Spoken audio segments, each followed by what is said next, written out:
En moins de 10 minutes de lecture, vous saurez pourquoi ce changement compte pour la sécurité, l'économie et la stabilité autour du Burkina Faso. L'enjeu dépasse la performance militaire. Il touche à la crédibilité d'un État, à la confiance des populations et à la façon dont voisins et partenaires réévaluent leurs calculs. Car lorsqu'un pays longtemps perçu comme dépendant commence à imposer son propre rythme, chaque acteur alentour doit s'ajuster, parfois à contre-cœur.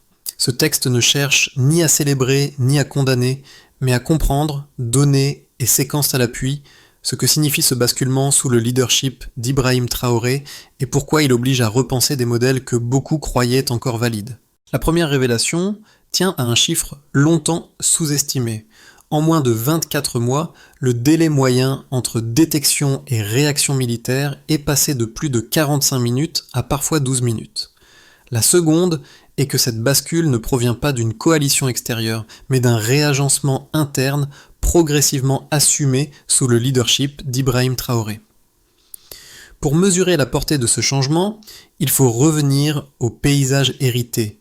Pendant des années, les groupes armés dominaient non par la force brute, mais par la maîtrise du temps. Ils franchissaient les frontières à l'aube, disparaissaient au crépuscule et exploitaient systématiquement l'intervalle entre alerte et riposte.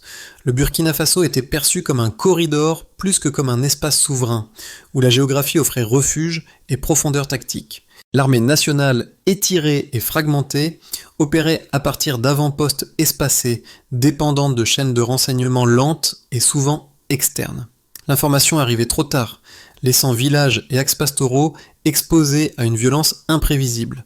Les missions internationales tentaient de compenser ces failles, mais leurs priorités restaient alignées sur des agendas conçus loin du tempo quotidien des communautés locales. C'est dans cet écart structurel que s'inscrit la transformation actuelle.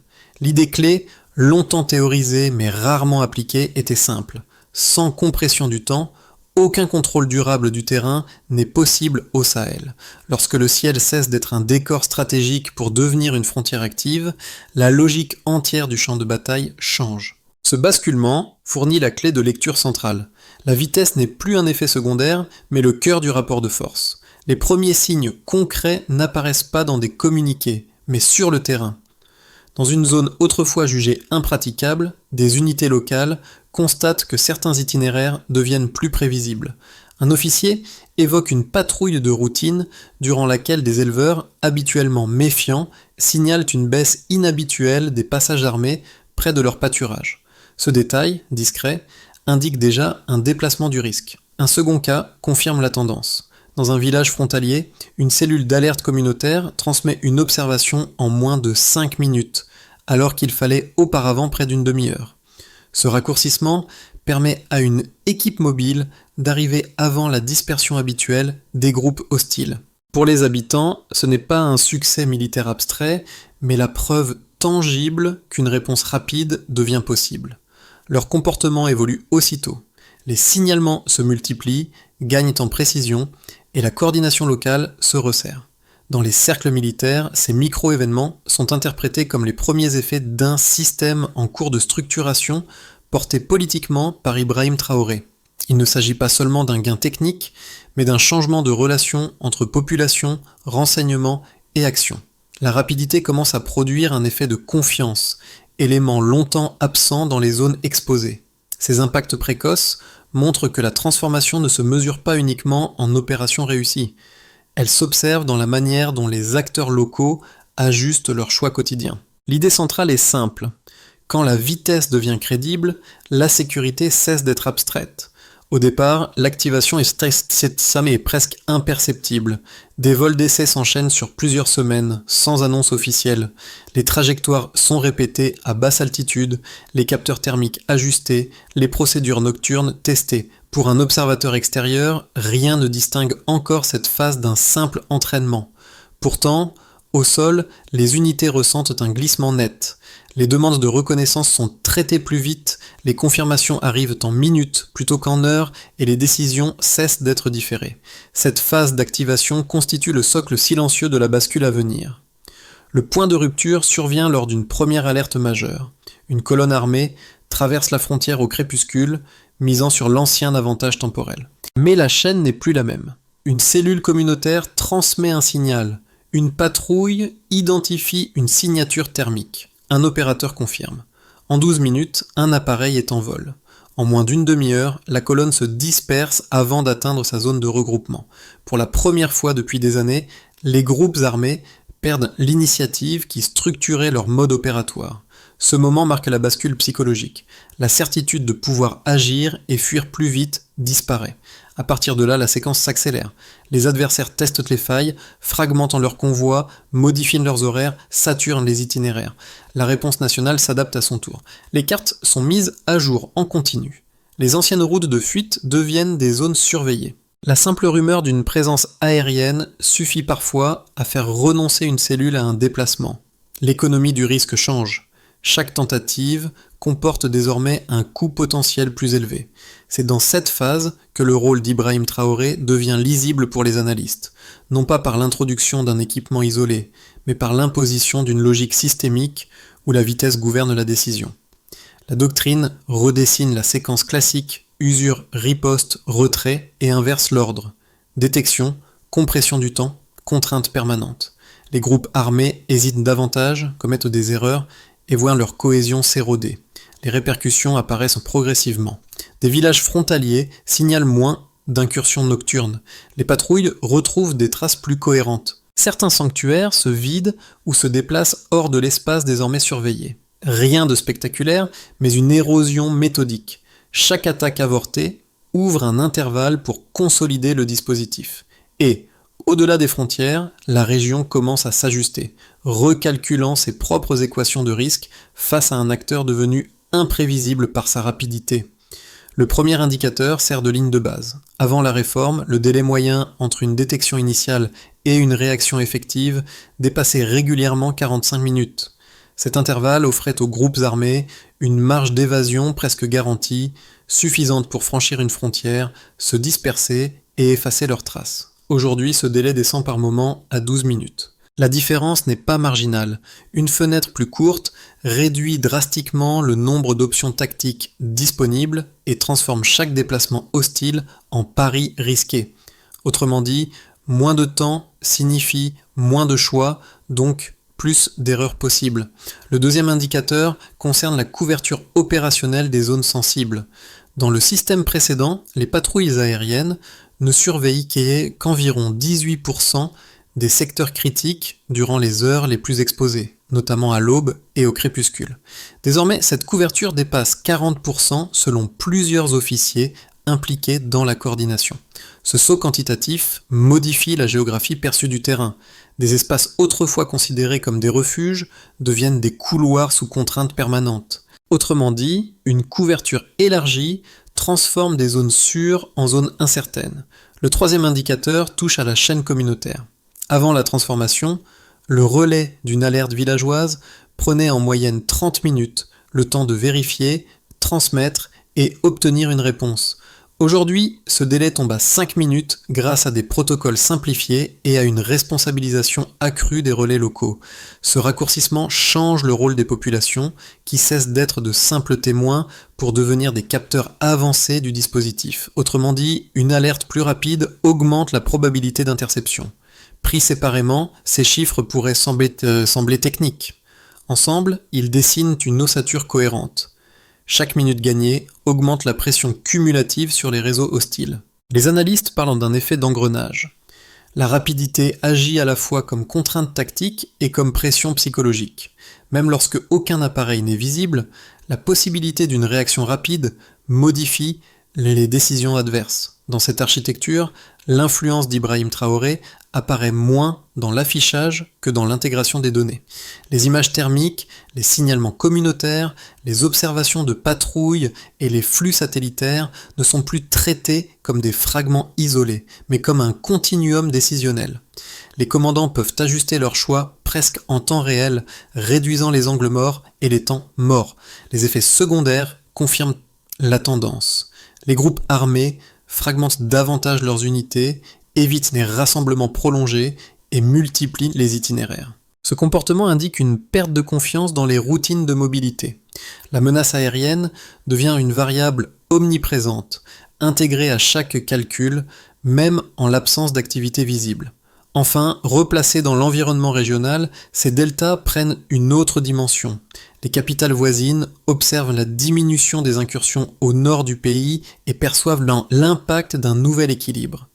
La transformation reste fragile, mais la convergence entre données mesurables et signaux de terrain suggère qu'un seuil a été franchi.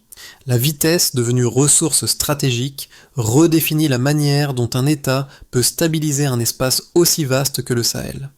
Deux lectures s'affrontent depuis le début de la transformation sécuritaire. La première soutient que l'avantage aérien ne peut produire qu'un effet temporaire. Selon cette thèse, les groupes armés disposent d'une capacité d'adaptation élevée. Ils réduisent la taille de leurs unités, changent d'itinéraire, se fondent davantage dans la population et exploitent les failles logistiques. L'histoire du Sahel fournirait de nombreux exemples où une supériorité technologique initiale s'érode face à la plasticité organisationnelle. Dans cette perspective, la vitesse actuelle serait absorbée puis neutralisée, comme l'ont été d'autres innovations avant elle. La seconde thèse avance l'inverse. Elle affirme que la dynamique observée marque un tournant plus profond, car elle ne repose pas sur un outil isolé, mais sur une synchronisation inédite entre renseignement, décision et action. Ici, l'efficacité ne vient pas du ciel seul, mais de la boucle réactive qui relie communauté, capteurs, opérateurs et commandement. La rapidité devient une propriété systémique. Pour ses partisans, cette cohérence transforme une fragilité chronique en résilience structurelle, capable de durer au-delà des ajustements adverses. Pour arbitrer, il faut revenir aux faits observables. Plusieurs comportements hostiles ont muté simultanément. Fragmentation accélérée des convois, abandon de routes historiquement utilisées et déplacement forcé de cellules vers des zones plus éloignées du cœur opérationnel. Ces changements ne relèvent pas d'un simple ajustement tactique ponctuel. Ils indiquent un rétrécissement mesurable de la marge d'action. Un élément renforce cette lecture. La transformation s'inscrit dans une doctrine assumée, structurée sous l'autorité d'Ibrahim Traoré, et non dans une expérimentation dispersée. Cela ne supprime pas la capacité d'adaptation adverse, mais la contraint dans un espace plus étroit où chaque retard coûte plus cher et chaque erreur pèse davantage. La synthèse est claire, l'adaptation existe toujours, mais pour la première fois depuis longtemps, elle s'exerce sous pression constante. La vitesse n'annule pas le cycle adverse, elle en déplace l'équilibre. Ce point marque le basculement analytique. Ce qui était perçu comme une montée en capacité devient une reconfiguration des calculs adverses. Les signaux jusque-là dispersés convergent soudainement. La baisse des incursions nocturnes, la fragmentation accélérée des groupes armés et le déplacement visible de certaines cellules hors du nord ne sont plus des effets isolés. Ensemble, ils indiquent que l'adversaire n'anticipe plus seulement les mouvements au sol, mais intègre en permanence la possibilité d'une intervention venue du ciel, même en l'absence d'activité apparente. Ce glissement est d'abord psychologique. La décision hostile ne se prend plus uniquement en fonction du terrain, mais sous la contrainte d'une incertitude permanente. Chaque rassemblement devient un risque. Chaque retard peut être fatal. Cette pression invisible modifie la hiérarchie interne des groupes armés, ralentit leur chaîne de décision et accroît les frictions entre cellules. Le simple doute sur la réactivité nationale suffit parfois à dissuader une opération. Pour les observateurs régionaux, cette dynamique change la lecture stratégique. Le Burkina Faso n'agit plus seulement sur son propre territoire. Il influence les anticipations de ses voisins qui ajustent leurs dispositifs pour éviter d'être pris dans une séquence incontrôlée. C'est ici que la doctrine portée par Ibrahim Traoré apparaît pleinement, non comme une démonstration de force, mais comme un outil de modification des comportements au-delà même des frontières nationales. La révélation médiane est donc la suivante. Lorsque la vitesse devient crédible, elle cesse d'être un avantage tactique et s'impose comme une contrainte stratégique partagée. Pour l'État, la première conséquence est institutionnelle. La compression des délais de réaction, parfois réduits à 12 minutes, modifie la manière dont les ressources sont allouées. Moins de forces sont absorbées par l'urgence permanente, davantage peuvent être orientées vers la consolidation territoriale. Les centres de commandement, autrefois dépendants de relais extérieurs, gagnent en autonomie décisionnelle.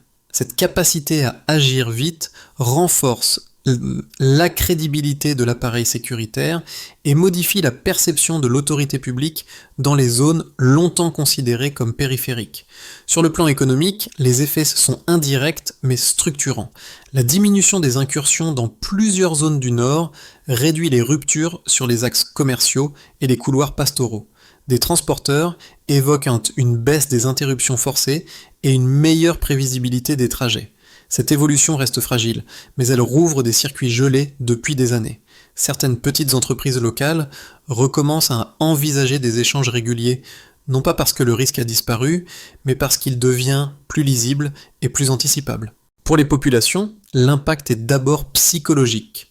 Dans des villages exposés, le simple fait de savoir qu'une réponse rapide est possible change les comportements. Les signalements augmentent, les déplacements nocturnes diminuent et la coopération avec les unités locales s'intensifie. Le sentiment d'abandon recule progressivement. Cette évolution illustre un effet central de la doctrine mise en place sous Ibrahim Traoré. La vitesse devient un outil de réassurance collective, même lorsqu'aucune intervention n'a lieu. La sécurité se mesure alors en minutes gagnées sur la peur. À l'échelle régionale, les répercussions sont immédiates. Les capitales voisines ajustent leur modèle de risque face à un acteur devenu capable d'influencer les équilibres frontaliers. Le Mali et le Niger, engagés dans leur propre recomposition sécuritaire, perçoivent l'intérêt d'un voisin plus réactif dans la gestion des corridors transfrontaliers. Dans le même temps, certains acteurs extérieurs réévaluent leur marge d'intervention, conscients qu'une action mal calibrée pourrait déclencher une séquence difficile à contenir. Pris ensemble, ces 4 niveaux montrent que la transformation dépasse le cadre militaire. Elle affecte les institutions, les flux économiques, les comportements civils et les calculs géopolitiques. Elle confirme qu'un pays capable de maîtriser le tempo modifie inévitablement la carte du pouvoir autour de lui. Dans le scénario de base, le plus plausible, la dynamique actuelle se stabilise. Les délais de réaction restent comprimés, même si les capacités aériennes sont sollicitées près de leurs limites techniques. Les groupes armés continuent de s'adapter, mais sans retrouver l'initiative temporelle qui leur permettait auparavant de structurer leurs actions. Les États voisins maintiennent une posture prudente, ajustant leurs dispositifs sans entrer dans une logique d'escalade. Cet équilibre demeure fragile, mais il installe une forme de prévisibilité nouvelle, où la réactivité nationale continue de contenir la menace sans l'éradiquer totalement. Dans un scénario optimiste, la transformation gagne en profondeur. Une amélioration logistique permet de maintenir les appareils en opération de manière plus régulière, tandis que l'intégration des sources de renseignement progresse. Les communautés locales, encouragées par la confiance acquise, renforcent leur rôle dans les chaînes d'alerte. Les mouvements hostiles diminuent de façon mesurable sur certains corridors. Dans ce contexte, une coopération régionale plus structurée pourrait émerger, donnant naissance à un espace sécuritaire sahélien capable de gérer une majorité d'incidents sans dépendance excessive à des partenaires extérieurs. Le scénario pessimiste repose sur une surcharge du système. Les cycles de maintenance s'allongent, les contraintes humaines s'accumulent et certaines capacités passent plus de temps au sol qu'en mission.